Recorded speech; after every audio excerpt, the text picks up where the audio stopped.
ನಮಸ್ಕಾರ ಕರ್ನಾಟಕ. ನಾನು ಕಾರ್ತಿಕ್, ಕುಂದಾಪುರದ ಹುಡುಗ. ನಾನಿವತ್ತು ಕುಂದಾಪುರದಲ್ಲಿ ಬೆಳೆಯುವ ಹೂಗಳ ಪರಿಚಯ ಮಾಡಿಕೊಡ್ತಾ ಬನ್ನಿ.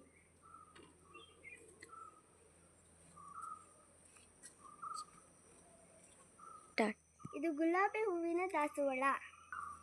ಇದು ಹೇಗಿದೆ ನೋಡಿ. ಕಷ್ಟ. ಬನ್ನಿ, ನಾನು ಬೇರೆ ಕಲರ್ ತೋರಿಸ್ತೀನಿ. ಇದು ಕೆಂಪು ಬಣ್ಣದ ದಾಸವಾಳ ನೋಡಿ, ಹೀಗಿದೆ.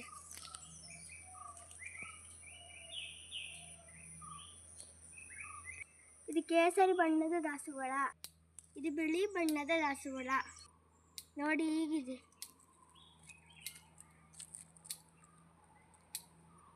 ಇದು ಕೆಂಪು ಬಣ್ಣದ ದಾಸವಾಳ.